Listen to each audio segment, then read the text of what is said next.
Busquen primero el reino de Dios. El Señor es mi pastor. En sueños hablaré con Él. La verdad os hará libres. Derramaré mi espíritu sobre toda carne. Yo soy el camino, la verdad y la vida. Por aquellos días salió un decreto del emperador Augusto, por el que se debía proceder a un censo en todo el imperio. Este fue llamado el primer censo, siendo Quirino gobernador de Siria. Todos, pues, empezaron a moverse para ser registrados cada uno en su ciudad natal. José, también, que estaba en Galilea, en la ciudad de Nazaret, subió a Judea, a la ciudad de David llamada Belén, porque era descendiente de David. Ahí se inscribió con María, su esposa, que estaba embarazada. Mientras estaban en Belén, llegó para María el momento del parto, y dio a luz a su hijo primogénito. Lo envolvió en pañales y lo acostó en un pesebre, pues no había lugar para ellos en la sala principal de la casa. En la región había pastores que vivían en el campo y que por la noche se turnaban para cuidar sus rebaños. Se les apareció un ángel del Señor, y la gloria del Señor los rodeó de claridad y quedaron muy asustados. Pero el ángel les dijo: no tengan miedo, pues yo vengo a comunicarles una buena noticia, que será motivo de mucha alegría para todo el pueblo. Hoy, en la ciudad de David, ha nacido para ustedes un Salvador, que es el Mesías, el Señor. Miren cómo lo reconocerán. Hallarán a un niño recién nacido envuelto en pañales y acostado en un pesebre. De pronto, una multitud de seres celestiales aparecieron junto al ángel y alababan a Dios con estas palabras: Gloria a Dios en lo más alto del cielo y en la tierra paz a los hombres. Esta es la hora de su gracia. Después de que los ángeles se volvieron al cielo, los pastores se dijeron unos a otros: vayamos pues hasta Belén y veamos lo que ha sucedido y que el Señor nos ha dado a conocer. Fueron apresuradamente y hallaron a María y a José con el recién nacido acostado en el pesebre. Entonces contaron lo que los ángeles les habían dicho del niño. Todos los que escucharon a los pastores quedaron maravillados de lo que decían. María, por su parte, guardaba todos estos acontecimientos y los volvía a meditar en su interior. Después, los pastores regresaron alabando y glorificando a Dios por lo que había visto y oído, tal como los ángeles se lo habían anunciado. Cumplidos los 8 días, circuncidaron al niño y le pusieron el nombre de Jesús, nombre que había indicado el ángel antes de que su madre quedara embarazada. Buen día, un día más. Ya estamos en la segunda parte de estos 40 días de restauración con la palabra de Dios, y esta segunda parte van a ser 10 capítulos dedicados a la vida de Jesucristo, vida que vino a entregarnos, a regalarnos para que sea inspiración para nuestras vidas día con día. Ya en el capítulo pasado vimos la anunciación, y en este capítulo vamos a ver el nacimiento de Jesús, que es el momento más emblemático y maravilloso de la historia de la humanidad, porque es literalmente cuando Dios baja a la tierra a ser parte de nosotros, se encarna aquí en la tierra para vivir a nuestro lado y poder enseñarnos cómo vivir de la mejor manera, cómo vivir en Cristo Jesús. Y ve nada más su llegada a este mundo, en un pesebre, envuelto en pañalitos. Vean el ejemplo de sencillez y humildad al que nos invita a nosotros a poder llevar nuestra vida. Ese es el punto de partida de un cristiano. Y esto no quiere decir que si no fue así cuando naciste tú de bebecito ya no puedes hacerlo así. No tiene nada que ver. Cada que nosotros decidimos entregar nuestra vida a Dios, una y otra vez, porque a veces lo hacemos varias veces en la vida y varias veces volvemos a caer, pero cada que decidimos entregarle nuestra vida a Dios es volver a nacer, volver a estar en ese pesebre, y Dios nos da el ejemplo de que cada que volvamos a nacer lo hagamos desde una sencillez y una humildad.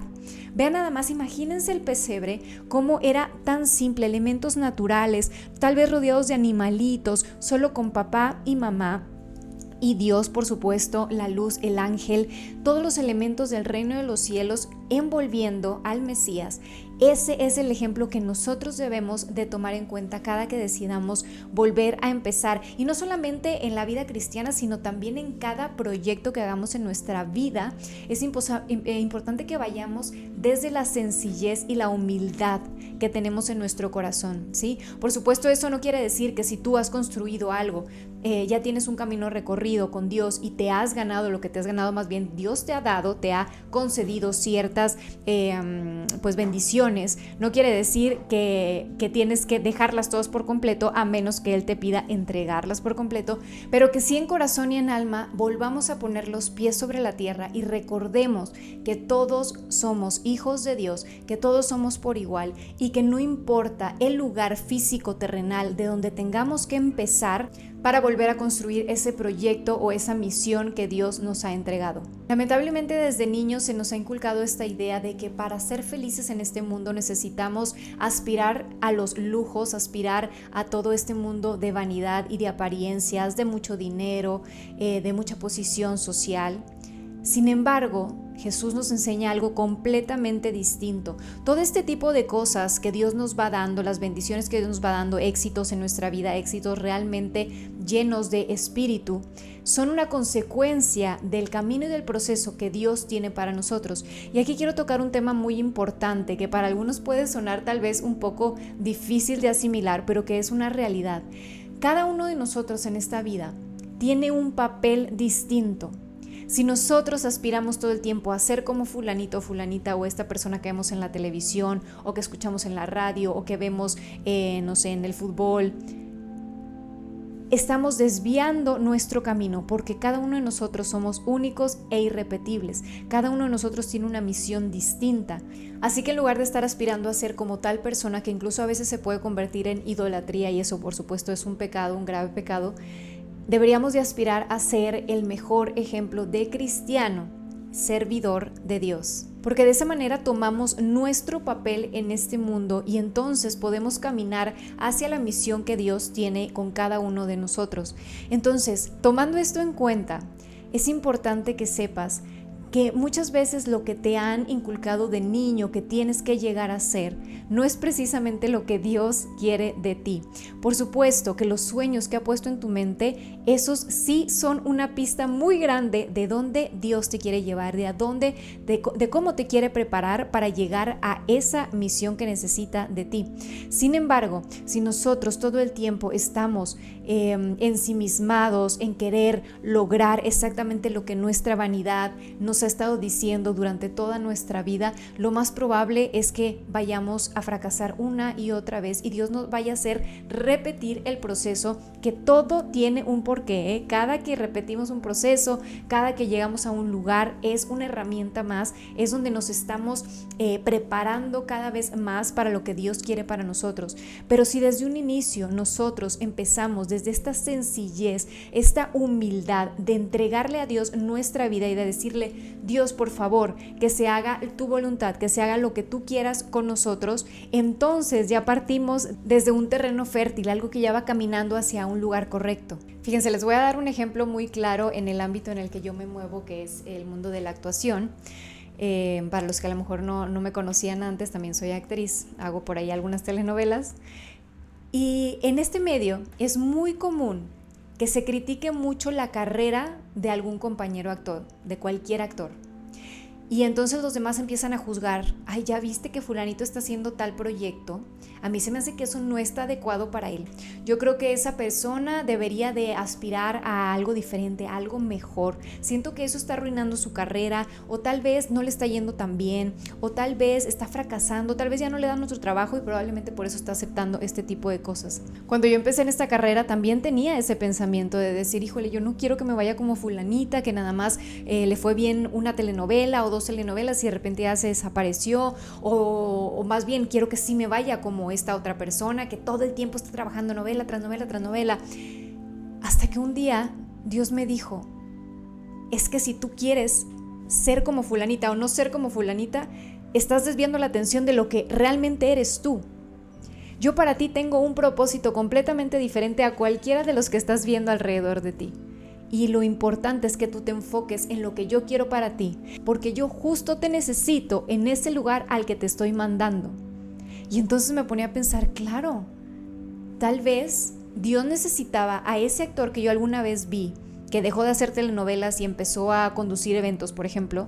Dios necesitaba a esa persona ahí en esa conducción de eventos, porque ahí es donde estaba su propósito, su misión. Otro ejemplo muy claro es cuando los papás se empeñan en que el hijo estudie cierta carrera y se dedica a cierta profesión que promete ser una profesión que te va a dar mucho trabajo, que te va a ir bien económicamente, cuando en realidad Dios lo que nos pide es utilizar nuestros dones, talentos y virtudes para su misión, para servirlo y para tener una vida en Cristo Jesús. No que nos dediquemos a la carrera que promete mucho dinero, no que nos dediquemos a estudiar lo que nos va a hacer mejor que fulanito. Déjame decirte que Dios nos pide utilizar esos dones y talentos para nuestra vida, porque ahí es el camino correcto, ahí donde el corazón te guía con toda tu fuerza.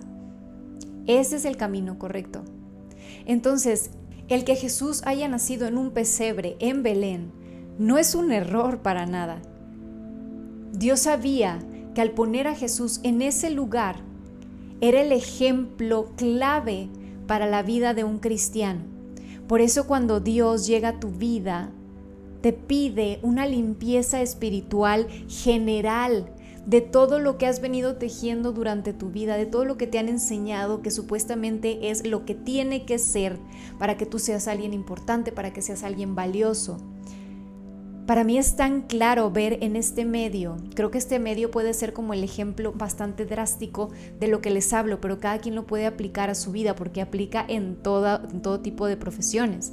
En el medio artístico se nos inculca que si tú no tienes suficientes seguidores o fans, no eres una persona exitosa o no te está yendo bien. Y durante tantos años nosotros caímos una y otra vez en esta red que nos traumatiza. Durante muchos años yo decía, Dios mío, ¿por qué no está funcionando lo que hago? ¿Por qué no tengo más seguidores? Sin embargo, mis seguidores seguían creciendo, pero todo el tiempo te empiezas a comparar con el que va más adelante y entonces nunca termina de ser suficiente, es un camino de nunca acabar. Y así cuando tenga 1 millón de seguidores voy a seguir pensando que tengo poquitos porque voy a estar viendo al que tiene 8. ¿Sí me explico? Entonces es una trampa que la oscuridad se ha encargado de tejer en este mundo, el que nunca tengamos suficiente. Sin embargo, Jesús nos da el ejemplo de que no necesitamos nada para ser suficiente. Ahora, fíjate bien cuando dice que los pastores se sacaron un gran susto cuando vieron al ángel y el ángel les comunicó sobre el nacimiento de Jesús. Y aquí quiero tocar un tema que me parece que probablemente para algunos sea un poco complicado porque tal vez no han tenido mucho acercamiento con el mundo espiritual. Pero creo que es muy importante porque incluso Dios nos invita, a Jesucristo nos vino a enseñar a vivir en el mundo espiritual también, es decir, también poder conocer el cielo en la tierra, no necesariamente esperar a morir. Entonces, Él nos vino también a enseñar sobre el mundo espiritual, que para muchos de nosotros, y obviamente muchos en ese momento, era muy complejo de entender. Sin embargo, para otros tantos no lo era. ¿Sí? Sobre todo para los profetas, para los apóstoles, por supuesto, en su momento, cuando llega el Espíritu Santo a cada uno de ellos, fue muchísimo más sencillo comprenderlo. Y a todos ustedes que me están escuchando, por supuesto que también el Espíritu Santo puede llegar a cada uno de ustedes para que ustedes puedan expandir su conciencia y comenzar a entender. Entonces, primer paso, yo les pediría que oren al Espíritu Santo y le pidan al Espíritu Santo que les dé esa sabiduría que Él viene a regalarte para que puedas entender muchísimo mejor todos estos elementos que vienen en la palabra de Dios en general. Todo este idioma espiritual del que se habla es completamente real y se puede comprender. Sin embargo, para muchos durante muchos años ha sido casi imposible, ¿no? A mí me costó mucho tiempo y muchas experiencias bastante duras que viví para poder ir abriendo este ojo al mundo espiritual. Pero hoy te quiero compartir una experiencia que tuve, no recuerdo si ya la había compartido, pero también he tenido experiencias con ángeles, pero particularmente, ay miren, una pelucita justo aquí bajando. Particularmente una experiencia muy bonita que tuve fue haber visto un ángel, ¿sí? Porque hay veces que sabes que estás ahí, los escuchas, pero esta vez vi un ángel y de verdad que en ese momento no fue, pues no lo comprendí del todo, no sabía exactamente qué me quería decir o qué es lo que significaba ese ángel. Me hacía con su manita como ven. Me llamaba, después entendí que era literalmente el llamado que Dios tenía para mí. Fue una experiencia maravillosa. En ese momento, por supuesto que es algo fuera de lo normal. y es como si todo alrededor de ti se paralizara y cambiaras como de una dimensión de conciencia. Esa es la experiencia en el mundo espiritual, que para muchos ya es algo normal, pero también para muchos más es algo casi imposible de creer. Pero hoy vengo a decirte que hay un testimonio más de que todo eso es completamente real y de que muy probablemente, si estás escuchando esto, en algún momento de tu vida te va a tocar vivir algo así de hermoso, y ten la certeza de que mientras estés conectada a Dios va a ser algo súper pasivo y algo maravilloso. De verdad, cuando uno tiene experiencias espirituales con el reino de los cielos, es algo bellísimo. No es tanto, por supuesto que es como es un impacto, pero es algo muy lindo y muy pacífico. Por supuesto, uno tiene como esta resistencia, porque hemos escuchado muchísimas experiencias también de lo que no es el reino de los cielos, que viene siendo el mundo de las tinieblas o de Satanás, que por supuesto que sí es muchísimo más tenebroso e incómodo. Sin embargo, al ser hijo de Dios no te puede pasar absolutamente nada malo, porque la sangre de Cristo te protege. Entonces, incluso si eres una persona que siente que tiene ciertos dones, puedes pedirle al Espíritu Santo, por favor, ayúdame a desarrollar estos dones. No tengas miedo. También tienes la posibilidad de decir: Espíritu Santo, ahorita no estoy lista, ahorita no quiero desarrollar estos dones, pero que sepas que son dones que Dios te ha dado para que puedas completar la misión en este mundo. Y finalmente me encantaría resaltar la templanza con la que la Virgen María recibe esta noticia de los pastores, de cómo los ángeles le cuentan su experiencia a la Virgen. Creo que esta es una característica que vemos mucho en la Virgen María, y creo que es importante aprender de ella, que ella es una persona que sabe guardar silencio, que sabe meditar adentro de ella, que sabe observar. Creo que son virtudes que nosotros como cristianos debemos de saber tener, porque a veces muchos somos explosivos, o se nos salen las cosas porque estamos de mal humor o porque tenemos mucha presión o estamos cargados. Pero la Virgen María nos enseña esa templanza, esa paciencia de no decir de más, pero también saber decir las cosas en el momento correcto y de la forma correcta. Y por supuesto quiero cerrar este capítulo con una canción, con una recomendación de una canción, como todos los capítulos. Y el día de hoy te quiero recomendar una que se llama ¿Qué significa el amor?, de Carlos Rivera. Para que la disfrutes el día de hoy, y nos vemos mañana. Yo soy Elizabeth Martínez. Chao.